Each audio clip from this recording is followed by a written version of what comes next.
हम आपको लिए चल रहे हैं अयोध्या, जहां पर उत्तर प्रदेश के मुख्यमंत्री योगी आदित्यनाथ कार्यक्रम में संबोधित कर रहे हैं। गढ़ी के वैभव को श्री हनुमान जी महाराज की कृपा से जो वैभव श्री हनुमान गढ़ी के पास उमड़ रहा है, आम जन के विश्वास का प्रतीक बना करके उसे श्री हनुमत कथा मंडपम के रूप में और अब यहां पर होने वाले बड़े बड़े धार्मिक कार्यक्रमों के माध्यम से उसे आगे बढ़ाने के लिए एक नई शुरुआत प्रारंभ कर दी है।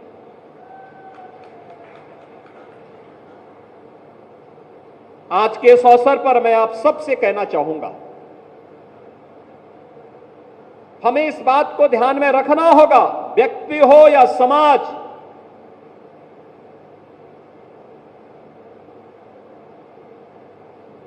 हमेशा इस बात को ध्यान में रहना होगा कि लीक से हट करके ही जो चलेगा वह कुछ नया कर पाएगा।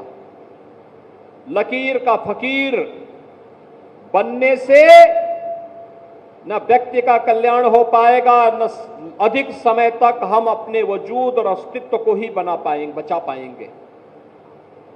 हमें आज के अनुरूप अपने आप को तैयार होना होगा। और मैं तो इस बात के लिए भी अभिनंदन करूंगा गद्दी नसीन जी का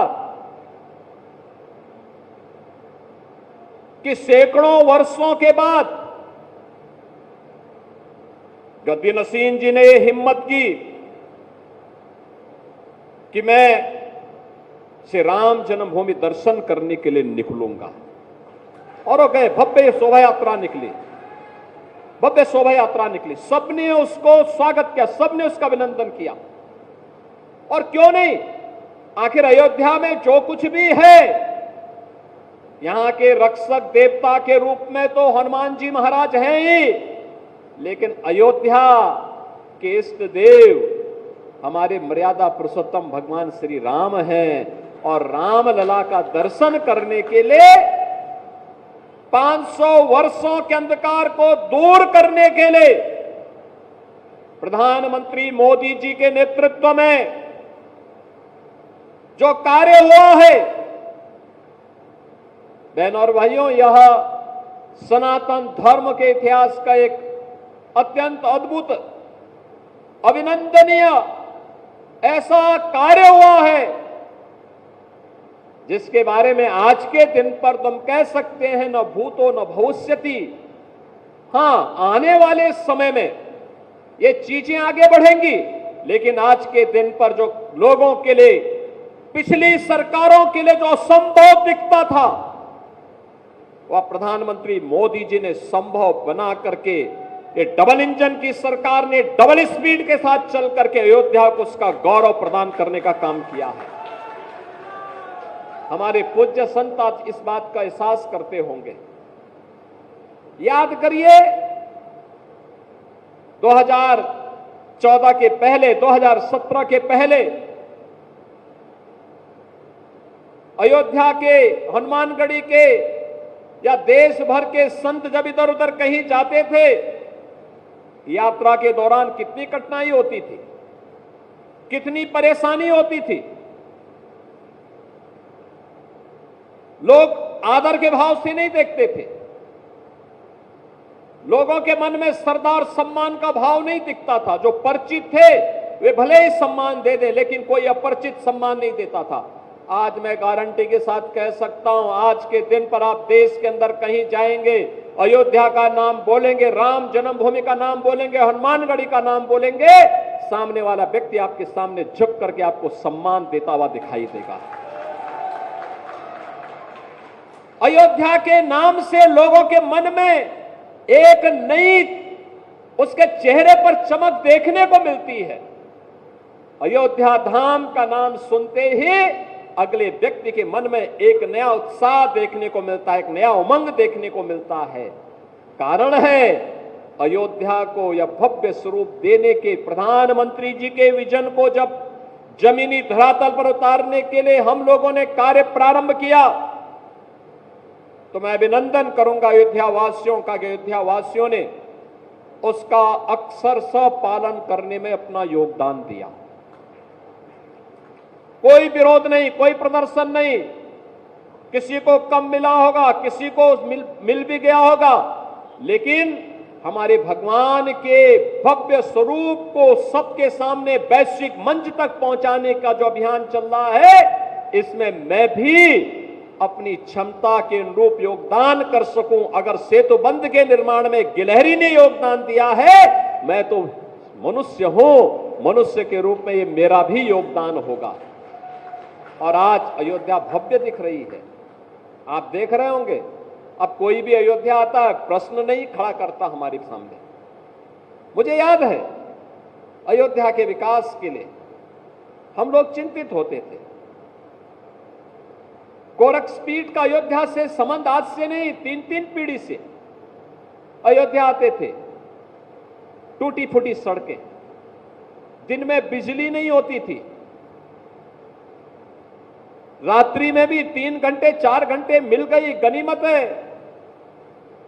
गलियों में गंदगी रहती थी, घाटों में गंदगी रहती थी। राम जी की पेड़ी का पानी निकलता ही नहीं था, वहीं सड़ता रहता था।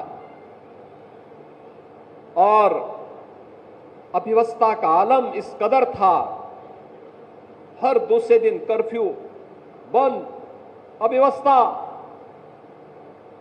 सरकार के स्तर पर अपमानित करने की कार्रवाई, लगातार प्रताड़ना की कार्रवाई। अयोध्या एक गुमनाम सिटी के रूप में अपने अस्तित्व के लिए जूझ रही थी। आज ऐसा नहीं है। याद करिए, जब पहली बार हम लोगों ने अयोध्या धाम में 2017 में दीपोत्सव के कार्यक्रम के साथ हम जुड़ने के लिए आए थे, मेरा विश्वास था ये दीपावली तो अयोध्या ने दी है दुनिया को, भारत को दिए सनातन धर्म का प्रमुख पर्व और त्योहार अयोध्या ने दीपावली के रूप में दिया है। और भगवान श्री राम ने विजयादशमी का पर्व भी लंका विजय के उपलक्ष्य में इसी अयोध्या की देन है। तो लोग जब बोलते थे कैसे होगा, हमने कहा होगा, अयोध्या का वैभव आएगा, जरूर आएगा, कोई रोक नहीं पाएगा। दीपोत्सव के कार्यक्रम के साथ हम जुड़ने के लिए आए थे। और मुझे याद है यहां के सभी पूज्य संत जन एक साथ एक मंच पर आकर के भगवान का अभिषेक करने के लिए उन्होंने भी पूरा योगदान दिया। और आज देखिए, आपकी जो कृपा उस समय थी, उसके उपरांत फिर 5 अगस्त 2020 को जब नवंबर 19 में राम जन्मभूमि का फैसला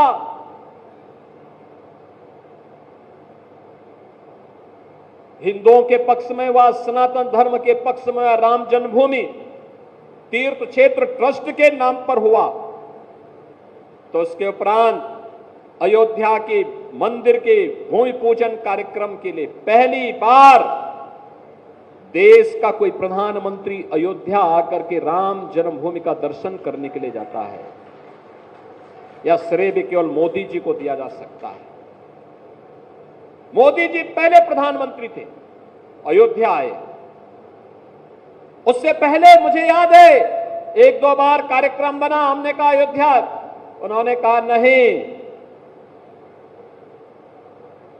हम लोगों का संकल्प है सौगंध राम की खाएंगे, मंदिर वहीं बनाएंगे।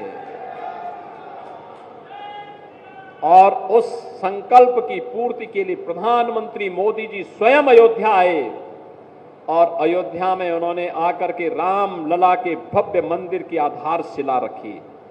और गत वर्ष 22 जनवरी को स्वयं फिर अयोध्या धाम आए, राम लला के भव्य प्राण प्रतिष्ठा कार्यक्रम के माध्यम से उन्होंने दुनिया को अयोध्या की तरफ आने के लिए आकर्षित कर दिया।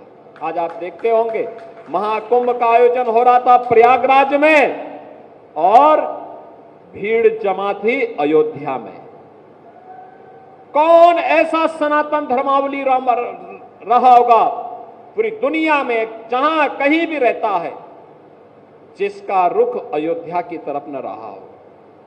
कौन ऐसा दुनिया में रहने वाला सनातन धर्मावलंबी है, अगर वह दुनिया के किसी भी कोने में रहता है, वह अमेरिका में रहता होगा, कनाडा में रहता होगा, यूरोप के किसी देश में रहता होगा, ऑस्ट्रेलिया में रहता होगा, न्यूजीलैंड में रहता होगा, दक्षिण पूर्व एशिया के किसी देश में रहता होगा, कहीं भी रहता होगा, अगर वह भारत आया है और भारत में उसके पास 3 दिन का समय है, उसकी इच्छा होती है कि मैं अयोध्या आऊं, अयोध्या में आकर के मैं भगवान राम के मंदिर का दर्शन करूं।